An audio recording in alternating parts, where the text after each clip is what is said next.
როდის იგრძენი პირველად პეპლები მუცელში? როცა პირველად საუბარში აღმოაჩინე, რომ ერთი და იგივე კინორეჟისორები გვიყვარდა. იგივე. რა მომენტებში აუცილებელი გრძნობებს აყოლა? ისეთ შემთხვევებში, როცა გრძნობ, რომ სხვაგვარად არ შეგიძლია და როცა ბედნიერებას ვეღარ იტმენ. პირველ პაემანზე ნერვიულობდი? პირველ პაემანზე ვიყავით ჩემ დასთან ერთად, შენთან ერთად ვიყავით მთაწმინდის პარკში. ანუ ეს იყო მაშინ მეგონა რომ არ უნდა დაგვერქმია ჯერ პირველი პაემანი, უბრალოდ შენ შეიძლება არ დაგერქმია და რაღაც უხერხულობის თავიდან ასაცილებლად ეგრე ქენით, მაგრამ ცუდი ხო არ იყო. შვენიერი იყო.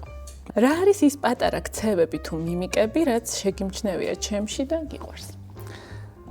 ყველა ქცევა და მიმიკა მიყვარს შენში, იმიტომ რომ შენ მიყვარხარ და არა იმიტომ რომ ეგ ქცევები შენ მიყვარ და მე შენ.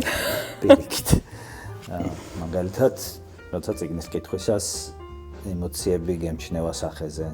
მაგალითად, როცა პატარა დეტალებს ამჩნევ და ან ფოტოს უღებ, ან რაღაც ჩაიხატავ, ან რაღაც სილამაზეს დაინახავ ამ დეტალებში. და კიდე როცა შეჯიბრში დამარცხებისას ბრაზდებ. ჩემი საყვარელი წიგნი, ახლა ჩაგჭრი. ჩემი საყვარელი წიგნი, რომელზეც გითქვამს რომ მოგწონს და მოგიტყუებია. არ მომიტყუები ხარ აქეთ რაღაცა და იმიტომ ძალიან ძნელია თქვა წიგნზე მით უმეტეს რომ მოგწონს, როცა არ მოგწონს. მე ვერ ვიტყოდი. ის წიგნები რომ ჩვენ ძალიან გიყვარს, არ არის ჩემი საყვარელი წიგნები.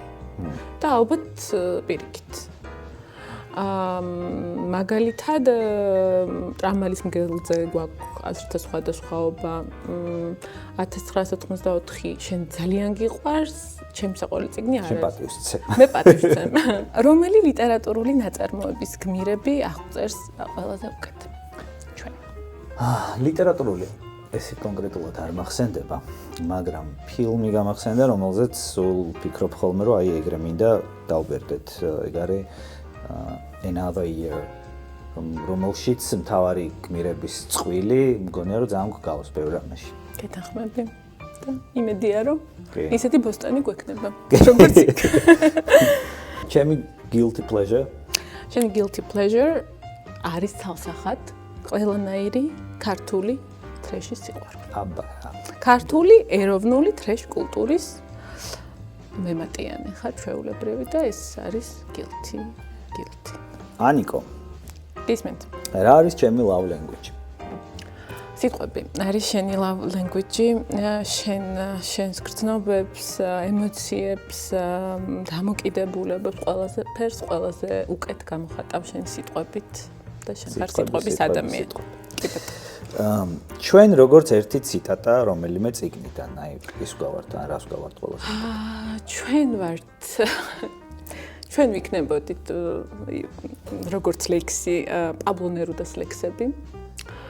ჩვენ ვართ ჯეინ ოსტინის ემადან ციტატა, რომ ერთმანეთი უფრო ნაკლებად რო გვიყვარდეს, ამაზე უფრო მეც ვილაპარაკებდით და ჩვენ ვართ ჩვენი თანაცხოვრება სიყვარული არის ასევე ოთარ ჭილაძის ფრაზასთან კავშირში, რომ ბედნიერება უნდა მოითმინა.